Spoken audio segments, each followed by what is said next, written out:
Married for 41 years and running Arid Lands greenhouses in Tucson, Arizona for nearly half that time, Bob Webb and Toni Yocum are a plant person's love story if you ever heard one. Toni had been working at her sister's greenhouse when Bob met her, and she became interested in adeniums. The first one she bought, she took it to Bob and... I killed it. Yeah. You killed it? Yeah. Okay. And that started everything because I figured that I better figure out how to grow that plant. And I think I did. Yeah. There's 5,500 of them here now. Oh, wow.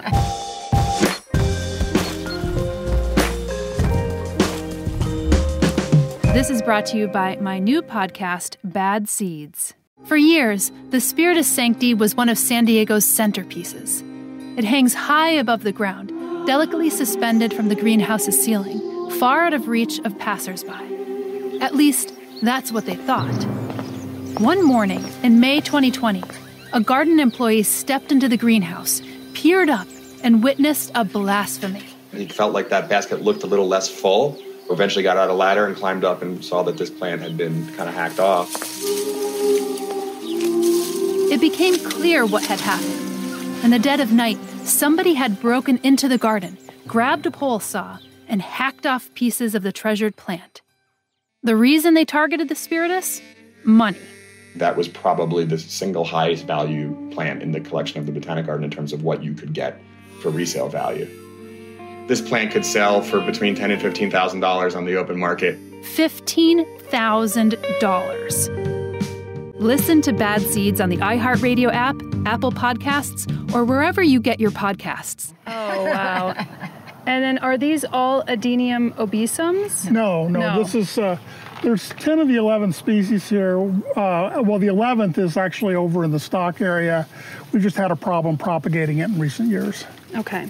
And then what is, so you're now running Arid Land greenhouses, and you have quite the selection here. Can you tell me about maybe what you started with? Was it the adeniums, and then how did you kind of go from there? Because it's definitely like a collector's collection in a way.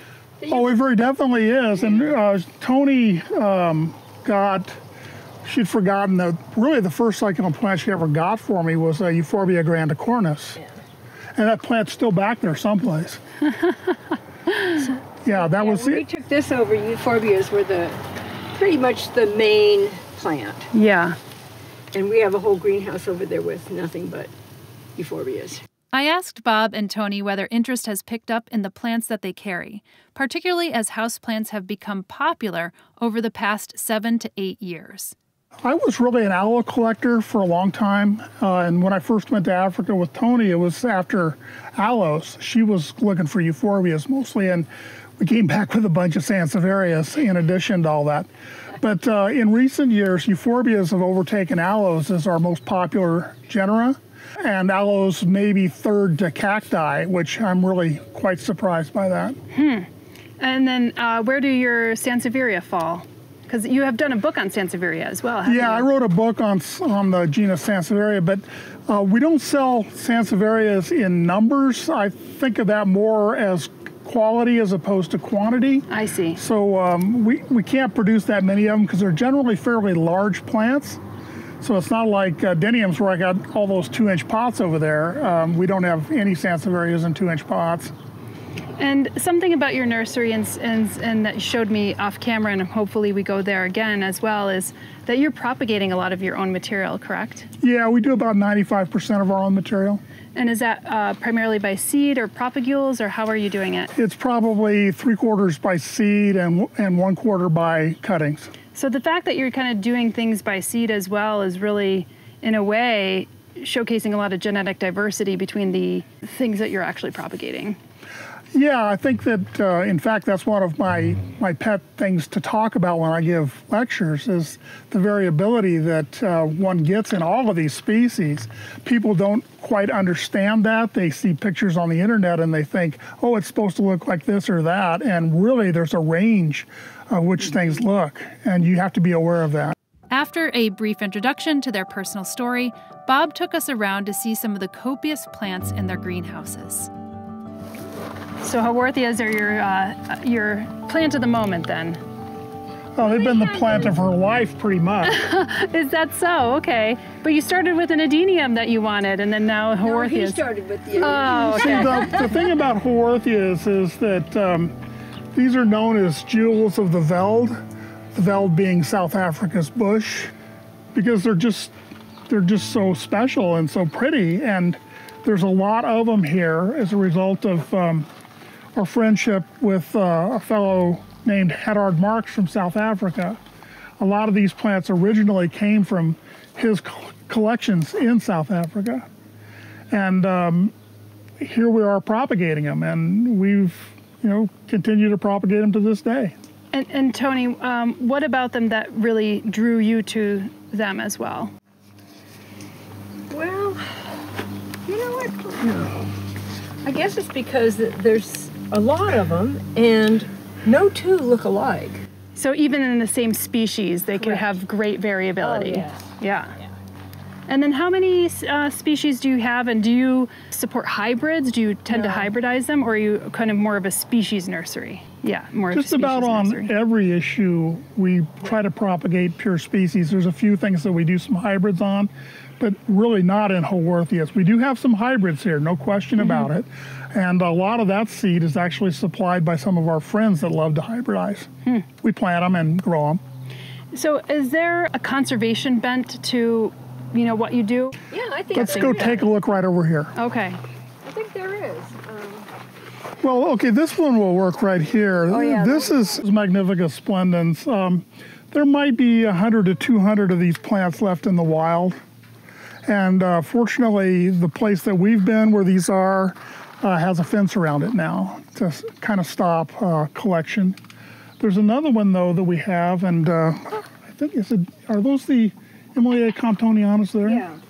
These guys, if you can see these, there's only about 10 of these left in the wild at the primary locality where it grows, and it's one of the easiest plants to propagate. So yes, there is a conservation bent to this. The thing that I would like is if people who are in government agencies, especially in Africa, would care that there's people like us that know how to propagate this stuff, Right. and have good plants to work with.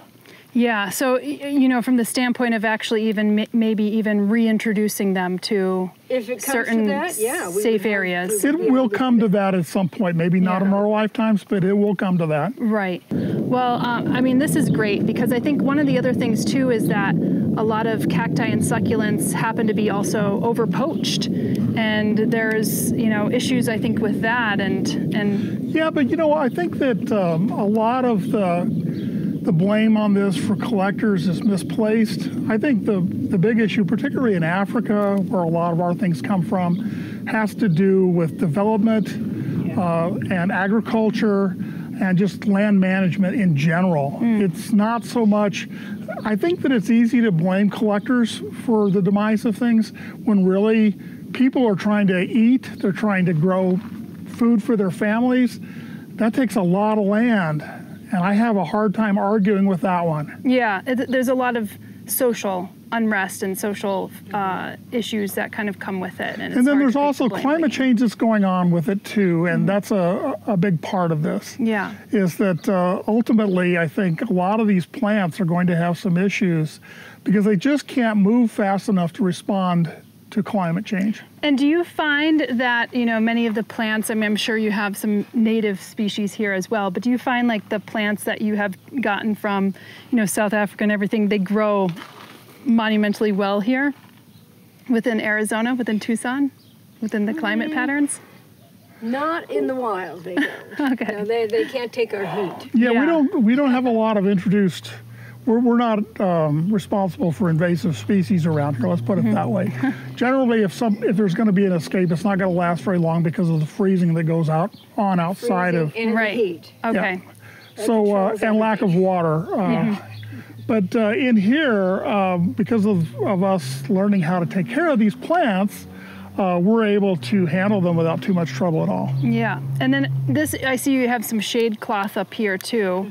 And then you must employ this on, we think about these as a lot of these plants as highlight plants when you're talking about it, but a lot of these do need shade. And I would imagine some of these Haworthias and Well, the Gasteria are actually Haworthias under will shrubs. be under about 75% shade come June. Right now they're under 50. So we're trying to, I mean, a lot of these species are shade-loving plants. Behind me here are sansevierias. Yeah. For example, a lot of these plants are plants that were field collected in East Africa or other places. Yep. And as a result, we know the sansevierias very well. A lot of them grow in such deep shade that you have to use a flash camera in order to actually take pictures of them in the wild. Wow. That's really cool to know. And when you're actually sourcing, let's take Sansevieria as a genus in general. What are some of the different kind of habitat types that you've been looking at? You said some actually grow in like really deep shade, but what are some of the places that you've been that like have surprised you maybe when you're finding these things? And it doesn't have to be Sansevieria. I don't want to.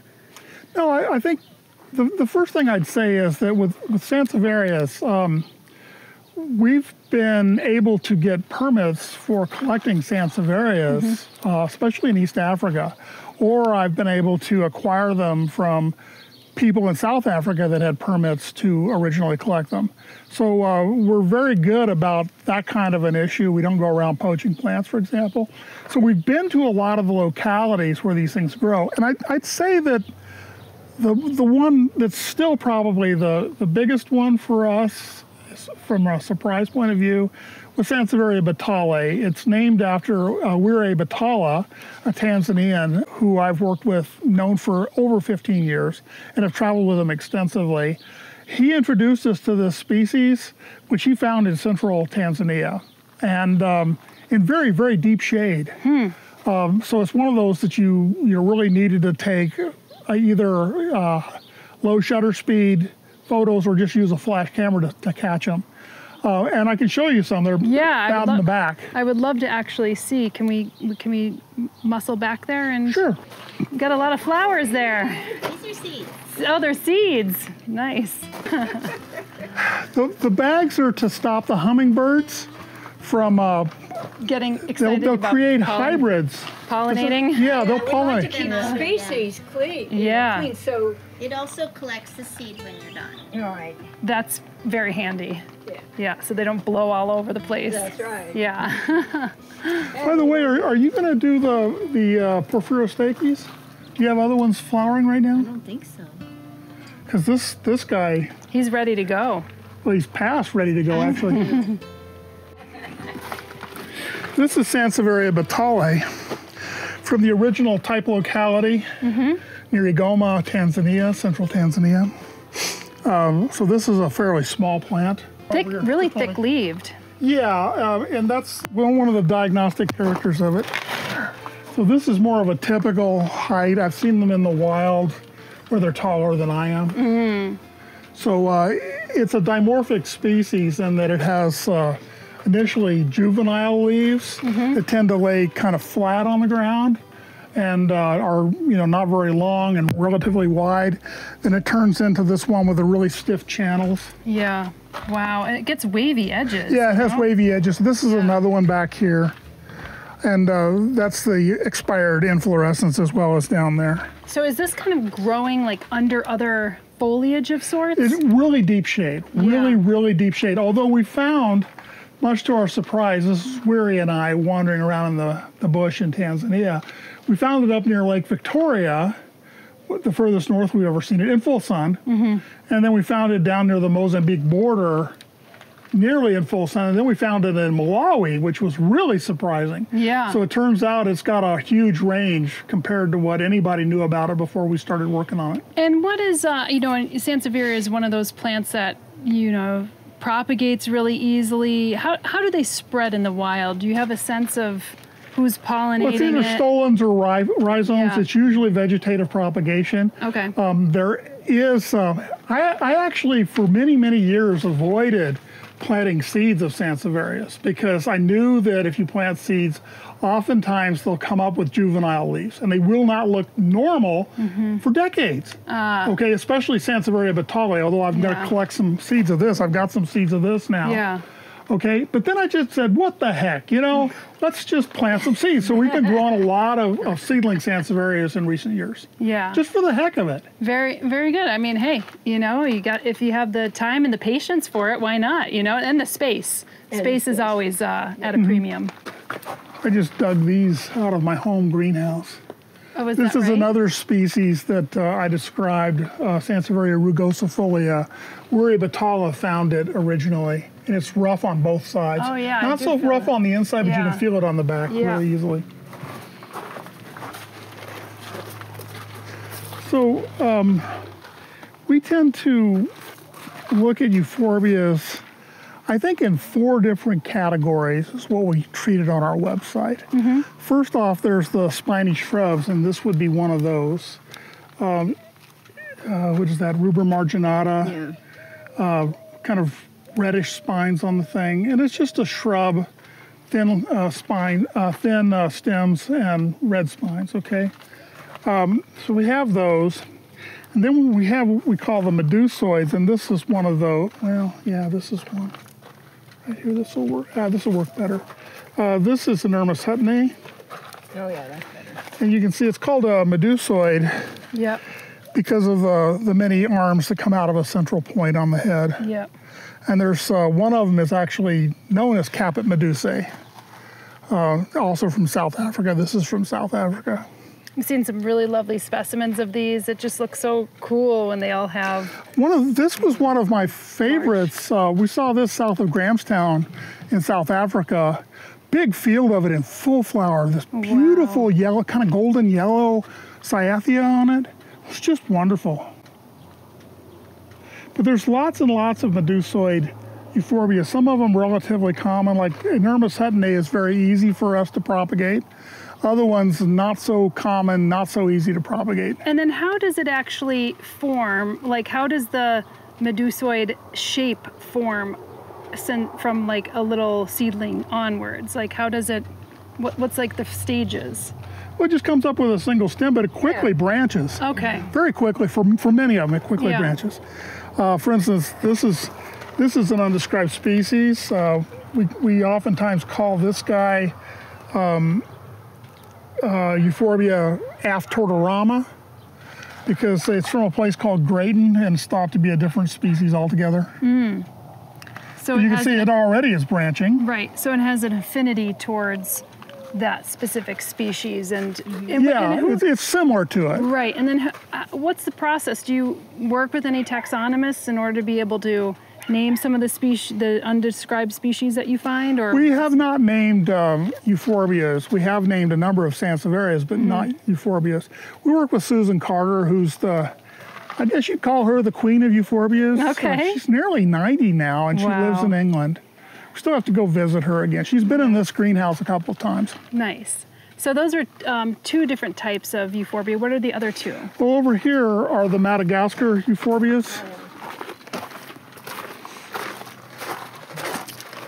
So these guys along here are the plants from Madagascar. That are quite nice. This would be another one that's almost a medusoid type, although very different. The Madagascar euphorbias are quite different from anything else. If you look down there, you can see the various types of what's known as crown of thorns, the milli types. There's all kinds of hybrids of that down there, as well as pure species. And so after that, if you come over here, and by the way, these are monodeniums. So some people have labeled these as the same as euphorbias. They put them all into euphorbias, but if you look at these, Their flowers the are hooded, completely the different. cyathea are way, way different. Oh my goodness, yeah. So to put them into euphorbia is a bad thing because in the original Linnaean concept of species, you're basing it on reproductive capabilities, the flowers. Right. And they're nothing in common. Right. See, if you look at this here, let me show you. Hold that, would you?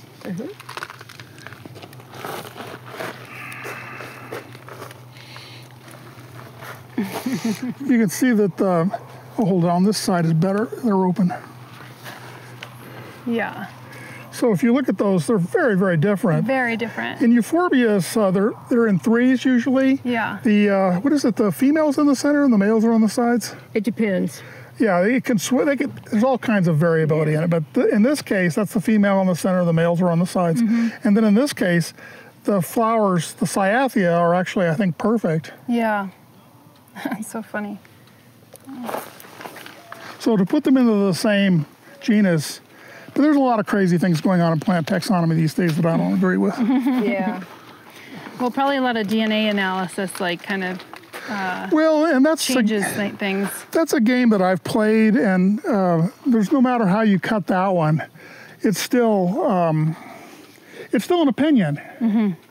Because nobody's got a formula for how you actually distinguish this species from that one using DNA work. It's all done with cluster analysis, and it really depends on the assumptions that are made. So if you have garbage in, you get garbage out, okay?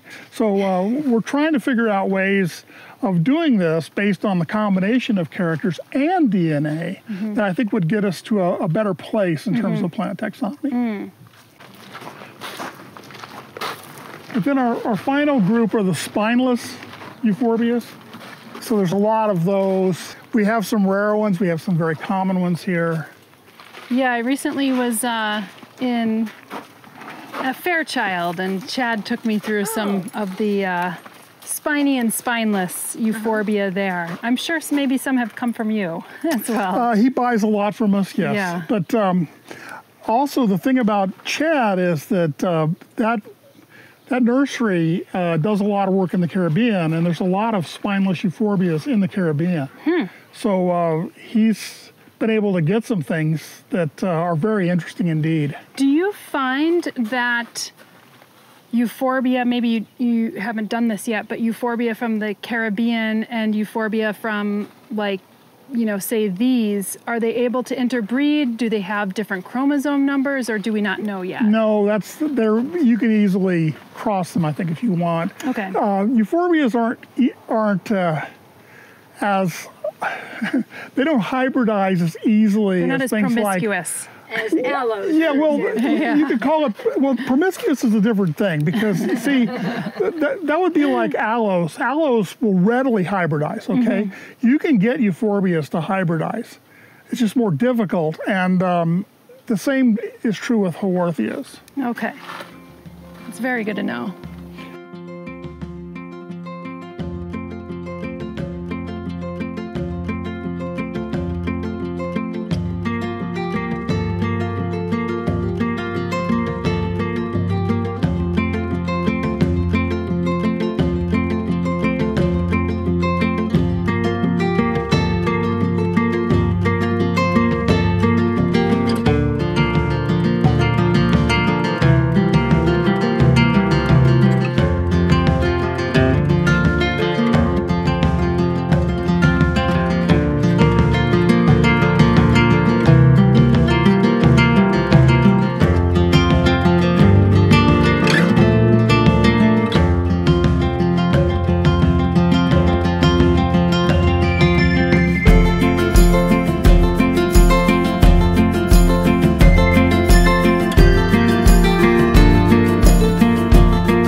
this over where it belongs. So these are lithops. And you're going to see Jean and Jane, so Indeed. you're really going to see the tops. This set of group of plants, when I managed to conquer how you grow these from seed, that was a major turning point, because this is dust seed, and it takes a very special technique and a very special touch. You can see kind of the successes and failures of this. Because of being able to do work with these plants, that opened up a whole nother genre of propagation for us. These are very popular for people coming in. We sell a fair number of them. I find the red ones like this are usually the most popular plants. Yeah. I usually plant these in the fall, and I've got to actually acquire some seeds. One of the things that you might want to look at here, and this is kind of funny, that's a seedling saguaro. Yeah, look at that. And what happens is do. that during the summer, when the saguaros flower and fruit, the birds eat the fruit. They get up on the top, and they poop on the roof. Yeah. The summer rains wash it through. Yeah. And actually, our most successful saguaros come from coming up in other pots. That's hilarious. I stopped planting seeds. I just stopped. It has bird fertilizer. It's the best. No, it's actually, I'm not totally sure why they're more successful. Yeah. I think it's because they land like this and have less competition than if they're in a seedling flat. Right. That's my best guess. Okay. But yeah, the scarification as a result of passing through a bird intestine would probably increase the germinability of the seed. But over here, these are seedling flats, and you can see, like, take this one over here, for example. These are seeds that were planted a year and a half ago. Wow. Look at so them. lithops are not very fast. They're faster than Orchids. But they, they're fun to grow. And what I'll do is, for instance, I can show you this. That's a lithops seedling. So what's happening with these need to actually be potted up because they're hitting the bottom of these seedling flats. I see, yeah, so they need a little bit more depth. Yeah, and they will get that in those 2-inch pots that are over there. Do they have a tendency, I know that some plants have this tendency to kind of pull themselves down into the earth, maybe They very definitely do. So look at them. Look at them here. See how they're nearly flush with the surface, and see how big the body is? So what we'll probably end up doing is splitting the difference there in terms of potting them up. And I think the hardest thing for me to figure out was actually growing lithops. It was a difficult thing, and most people find lithops to be very difficult because they tend to rot. And what I tend to do is plant them in nearly pure inorganic material. And then we water them at about the same rate as everything else in here. It's just that they're in such dry material, they don't retain the moisture. When you see them in the wild, they're in a really like rocky quartzite material. It depends. Sometimes they're in silt. Sometimes they're in the quartz beds. We've seen a lot of lithops in the wild. They could be in anything, really. I mean, they could be in crevices, in rocky crevices. We've seen them there too. Yeah. Remember one of my friends who's South African, and he was served in the army, and he was in, I believe it was Namibia. No, or maybe it was Angola. And it was like just one day after a rain.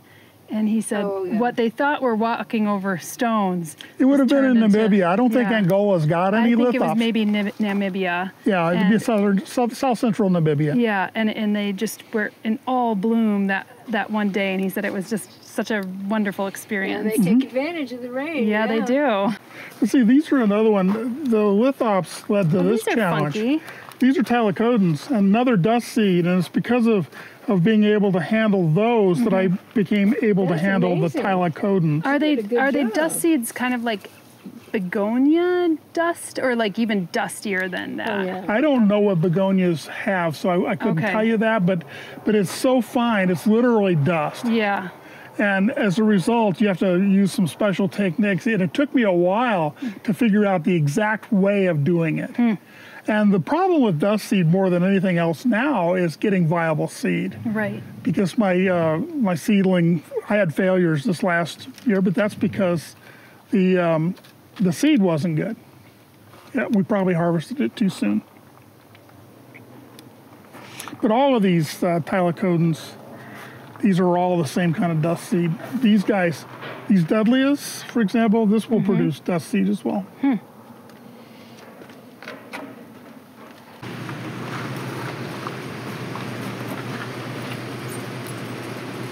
So this is your nursery.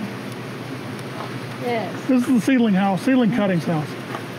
So this is completely artificial environment. The coolers keep the temperatures down in the day and they keep the humidity up, including in June when, you know, humidity is generally single digits.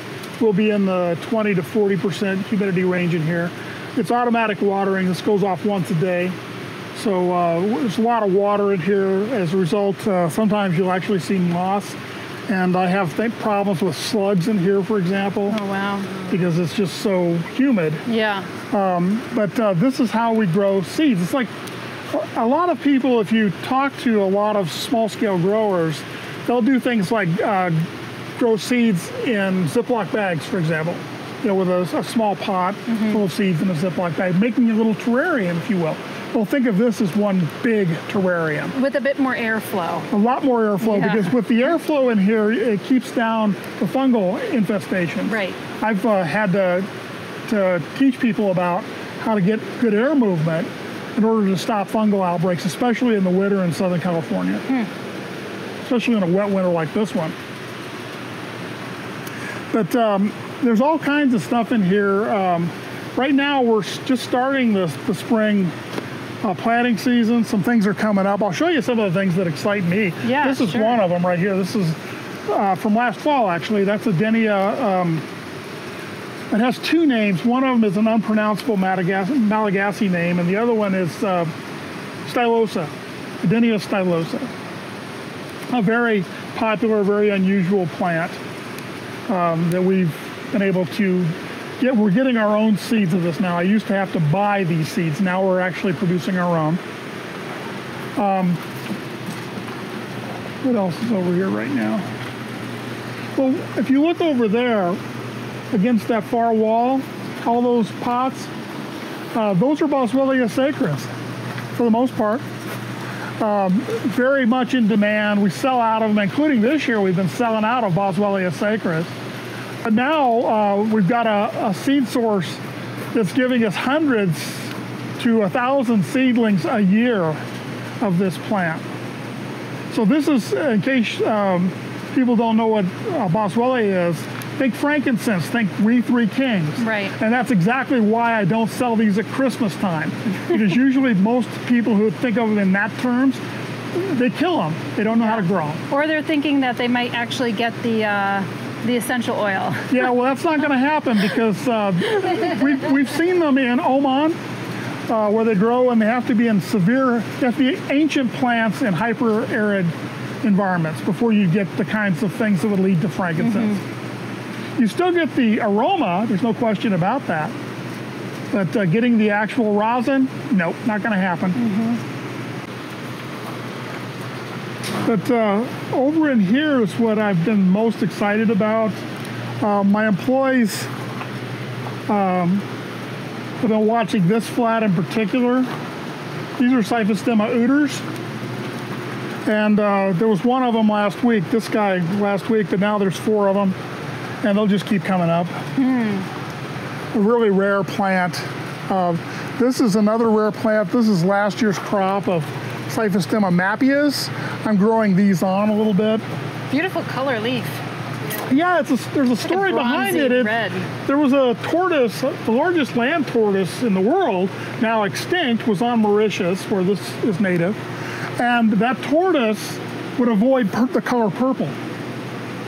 So this plant puts out these linear purple leaves when it's small, but when it gets above 6 feet tall, it goes green. It goes ovate green. We're still waiting for our bigger plants over there to do that. Yeah.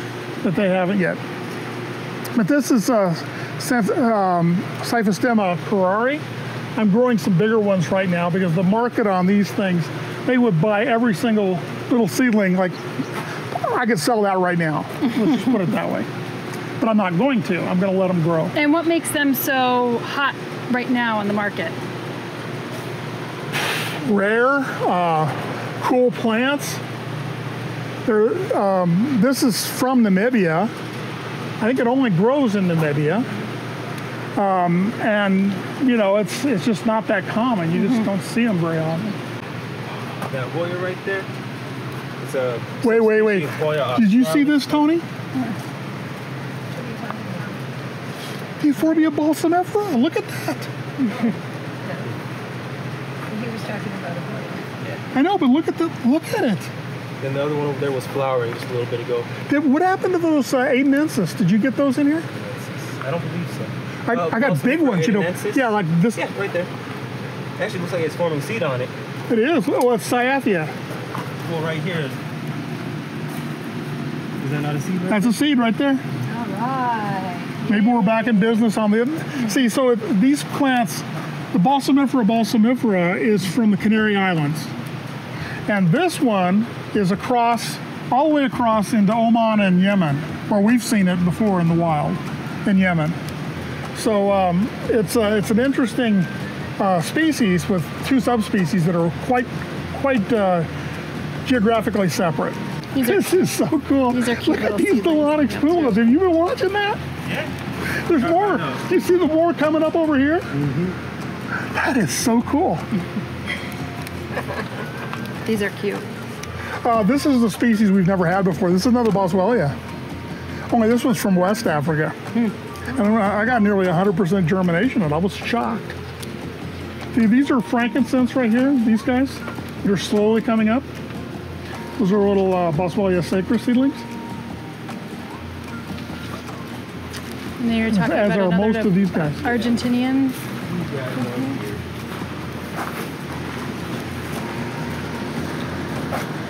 Little spiny mofo right there.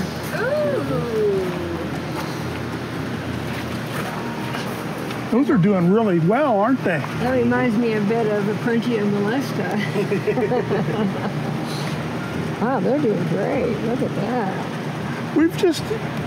We decided a while back to start growing really crazy, nasty, spiny things. And people want them. So, heck, you know, just keep doing it. Yeah.